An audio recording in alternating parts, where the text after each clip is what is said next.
Okay, good morning everyone. Let's see today how to do a walk cycle. Before doing a walk cycle, you have to create the character and then divide the parts in separate layers and convert it into symbols. I think they're making symbols and all, it's a basic. Those who are doing a walk cycle, they know all these basic steps. So I'm just showing because of the time issue. I already created one character, ready-made character. All parts are separate. See, the legs are separate. If you want, you can divide the legs part into 3, but inside I divided already. So outside it is only 1, but inside the symbol it's 3 parts. That's up to you. Either you are doing it in inside or outside. Okay, that is up to you. Okay, once you divided the parts and keep it in the different layers. See, hands in the different layer, head different layer, body different layer, like this. Each part you have to divide separately. Once you make all the parts in separate, make sure your pivot point should be in the exact place. What is that pivot points?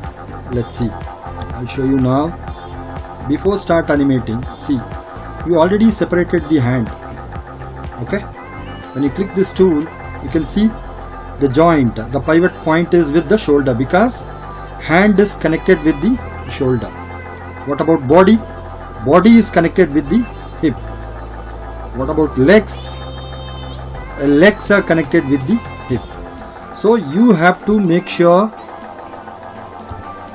the joints are proper and your pivot point is in a proper place, because then only we can avoid the object jumping when you animate. Once you connected this, if you animate, it will smoothly connect.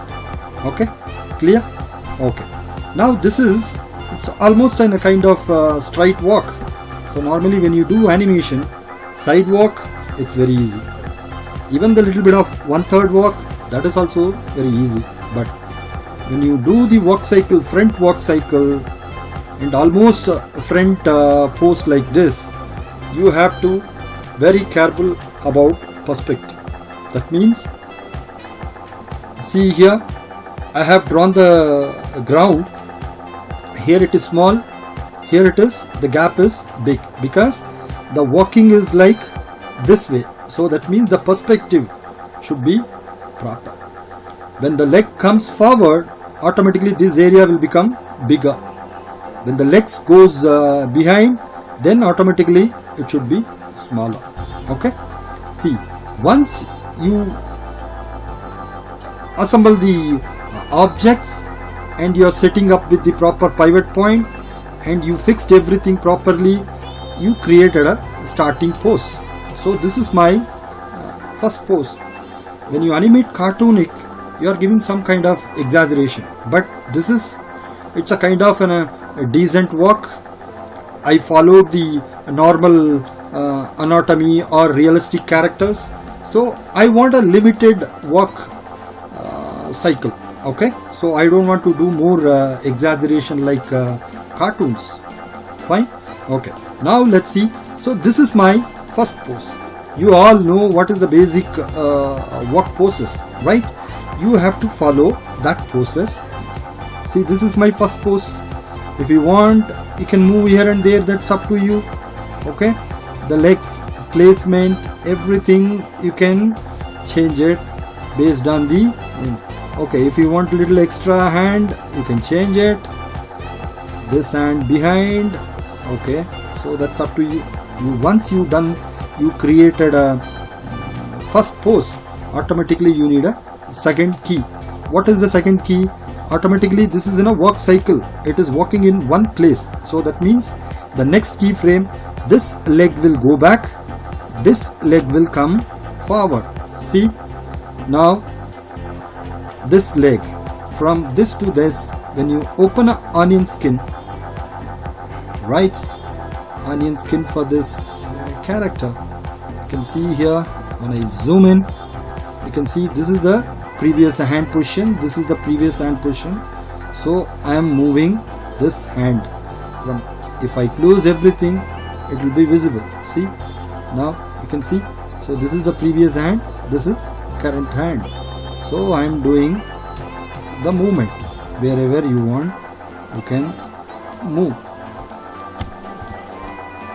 Same like a leg, this leg is gone behind, she is lifting this leg. If you want height, you can make it, not an issue. So see, this is your second pose, and the next third pose, again this leg is gone behind, this is almost coming forward. Same thing, see, this and this hand movement also, it is going behind, this is coming forward, opposite, right? This two is opposite, this two is opposite. So once you done this pose and the next pose, what is that? So automatically he is lifting, this leg is in behind, she is lifting this leg, and if you want, make it, if I am talking about cycle, first frame and the last frame almost should be same, right? So see, this is the first frame and this is almost last frame. See, both are only the small movement. Why? Because we are doing a cycle, so every frame is in a movement. So once you've done it, now let's see how to give the tween. Here you give classic tween, select all the layers, you give the tween, right? Same process for this classic tween, right? Once you've done a walk cycle, see, the ground layer is not important, okay? We are not going to show that ground, so just right click it, guide it, then it won't be visible in the output, so close it. Okay, now the same process, I already created an eye blink. See, you can watch here, see the characters, when it go up and down, automatically the lady will blink her eyes, right? If you wanted to more smooth, you can easily create a shape tween for this hair and all. That's up to you, that is up to you, based on your animation quality. You can add all the secondary actions and all you can add, but for me here no need for this animation, so I just kept it like that. Now you can see the character is walking, at the same time the blink is here, the hand movement is here. So this is how you have to do the basic walk cycle. Okay, so if you want a more smooth, you can really give this secondary action for this hair, and even you can give some kind of smile, and everything you can add. So now you have to create a background with this perspective, and then automatically the character will walk from one side to another side.